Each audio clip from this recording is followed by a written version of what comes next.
बहुजन media ही आपकी media है। इसे मजबूत बनाने के लिए एक कदम बढ़ाएं। एक कदम भीम मिशन की ओर को सब्सक्राइब करने के बाद बेल आइकन अवश्य दबाएं।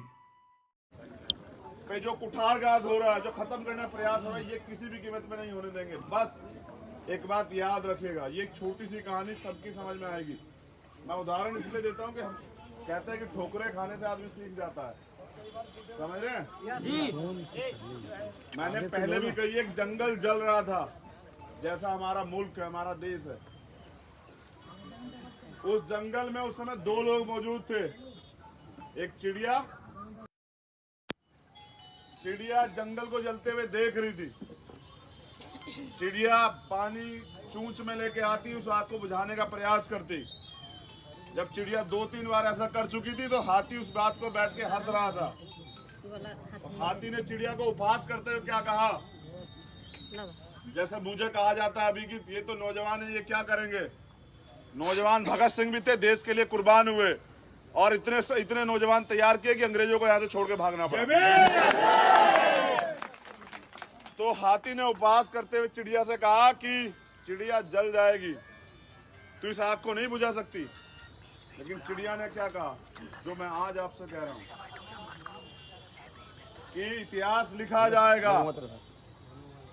इतिहास लिखा जाएगा जब इस जंगल का, जब इस देश का इतिहास लिखा जाएगा। जबकि जब इसमें एक तरफ मनुवादी लोग इसे देश को बर्बाद कर रहे थे, तो इतिहास लिखा जाएगा कि कुछ लोग ऐसे थे जो सर पे कफन बांध के उनके खिलाफ लड़ रहे थे। बीमार में जिंदाबाद, जिंदाबाद जिंदाबाद, बीमार में जिंदाबाद, जिंदाबाद जिंदाबाद। कुछ लोग आराम से बैठे देख रहे थे। तो इतिहास लिखा जाएगा, हमारा नाम शहीदों में लिखा जाएगा। इतिहास लिखा जाएगा उनका, ये तमाम नौजवान यहाँ खड़े हैं, या वो जो जिम्मेदार साथी। भैया संघर्ष करो, हम तुम्हारे साथ हैं। मैं यही बता रहा था कि यही दिक्कत है, इसकी आवाज बहुत होती है, सुना नहीं जाता, और सुना जाता तो अमल नहीं किया जाता है। यही तो गलत है।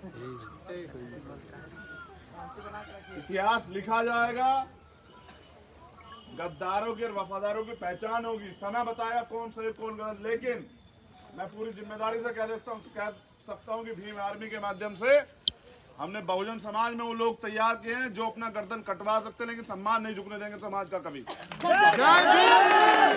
आप तमाम लोग गवाह हैं। 21 अगस्त को दिल्ली में 2019 में हमने ये दिखाया था करके, आप तमाम लोग जानते हैं, जब वहां पर दिल्ली में संत श्रोमणी सतगुरु रविदास जी महाराज का गुरु घर तोड़ा गया था। पूरी दिल्ली को दिन याद रहेगा और पूरी दिल्ली की सरकार को दिन याद रहेगा। आपने 2 अप्रैल भी किया था, अपनी क्षमता को ना भूलिए। अब आप पे मौका आएगा, अपने भाई को मजबूत करना या कमजोर करना ये आपको तय करना है। मैं आपसे नहीं कहूंगा, समझ रहे हो, मगर याद रखिए मैं आपकी वो आवाज हूँ, मैं आपकी वो आवाज हूँ जो आखिरी दम तक, क्योंकि मैं गरीब का बेटा हूँ, एक हेडमास्टर का बेटा हूँ, आप जैसा हूँ, आपका दुख तकलीफ जानता हूँ, के बीच से निकल गया हूँ। मैं अपने लोगों के हालात जानता हूँ और मैं इसके बदलना भी जानता हूँ। मैं खुद उस जमीन से उठ के आया हूँ, तो मैं जानता हूँ किस प्रक्रिया में बदलेगा। बस मुझे आपके सहयोग की जरूरत है। वो दिन दूर नहीं जिस दिन आपका झंडा जो है ये बिहार में नहीं दिल्ली गद्दी पे लहराएगा। ये आपके हाथ में है, ये मेरे हाथ में नहीं, ये आपके हाथ में है। जय भीम। लेकिन एक चीज याद रख लीजिए, कभी अगर आपने संत श्रोमणी सतगुरु रविदास जी महाराज को पढ़ा हो ना, वो चाहते तो अपने लिए बहुत कुछ कर लेते, लेकिन उन्होंने सारा जीवन आपकी स्थिति को सुधारने में, इस मनुवादी व्यवस्था के साथ लड़ने में अपना त्याग दिया। और फिर बाबा साहब ने भी अपना पूरा जीवन, वो चाहते तो अमेरिका जाकर रह लेते, चाहते तो राष्ट्रपति प्रधानमंत्री बन जाते, लेकिन उन्होंने आपसे धोखा नहीं किया। और चाहते तो मान्यवर काशीराम महल बना लेते बहुत बड़ा, इतने ताकतवर थे कि यहाँ बिहार की धरती पे बना लेते, लेकिन आपके लिए जीवन कुर्बान किया। लेकिन जीवन कुर्बान करने वालों को आपने क्या लौटाया? कुछ नहीं लौटा। जिस बाबा साहब ने आपको बोलने का अधिकार दिया, आपने क्या लौटाया उन्हें? उन्होंने रोते हुए कहा था 10 मार्च 1956 को आगरा की धरती पे कि मुझे मेरे पढ़े लिखे लोगों ने धोखा दिया, और बड़ी मुश्किल से, बड़े अपमान सके, गालियां सके, तरह तरह के उत्पीड़न मुसीबत सके, लाठियां खा के मैं इस कारवा को यहाँ तक लेके आया हूँ। आज मैं यूपी की उस धरती से चल के बिहार तक आया हूँ, तो तमाम तरह के आरोप और तमाम तरह की परेशानियां सह के आया हूँ। उन्होंने कहा था कि अगर आप इसे आगे नहीं बढ़ा सकते तो उसको पीछे मत जाने देना। आज आप पे मौका, मैं आपसे कह रहा हूँ, आप ताकत लगा दीजिए, ये कारवा पीछे नहीं जाएगा और आने वाला कल आपका है, ये बात आप याद रखें बिल्कुल। ओ चंद्रशेखर भाई तुम्हारी नेक कमाई, ओ भाई तुम्हारी नेक कमाई। तुमने सोती कौम जगाई। 3 चीज चाहिए आपसे।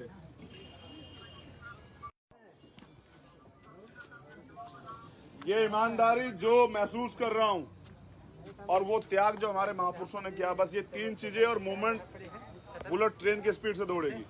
ये 3 चीजें बस, ना धन चाहिए ना कोई और चीज चाहिए, 3 चीजें चाहिए बस, आपका प्यार, आपका आशीर्वाद और आपका सहयोग। और फिर देखिए वो कल वो दिन दूर नहीं, आज हम बिहार की धरती पे यहाँ खड़े होकर कह रहे हैं कि जिस दिन आजाद समाज पार्टी यहाँ ताकतवर होगी और अगर मजबूती से खड़ी हो जाएगी तो किसी की औकात नहीं होगी कि बाबा साहब की जो है उंगली तोड़ पाए, ये बात याद रखेगा। ये संतों महापुरुषों का आंदोलन है, इसमें बल, इसमें त्याग, इसमें ईमानदारी है और ये आपको बहुत ताकतवर बनाएगा। मेरी आपसे बहुत बहुत मंगल कामनाएं। मुझे सुनने के लिए बहुत बहुत धन्यवाद। जय भीम।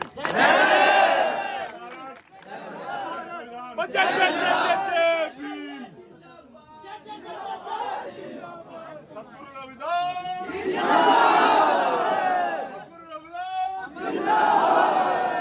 भगवान वाल्मीकि की शक्ति, पूज्य बाबा साहब अमर रहे। तेरी नेक कमाई, तेरी नेक कमाई।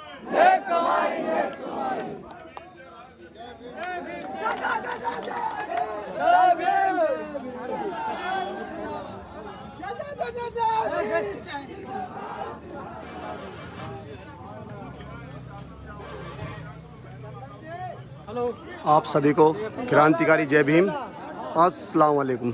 साथियों, चलो चलो। आजाद समाज पार्टी के राष्ट्रीय अध्यक्ष बड़े भाई, युवा दिलों की धड़कन, माननीय एडवोकेट चंद्रशेखर आज़ाद जी श्री गुरु रविदास धाम मंदिर में पहुँचे हैं।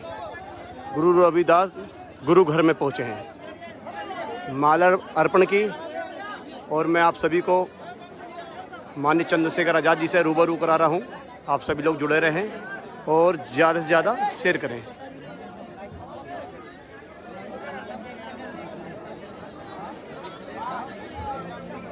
साथियों, फिर मुलाकात होगी, चलते हैं।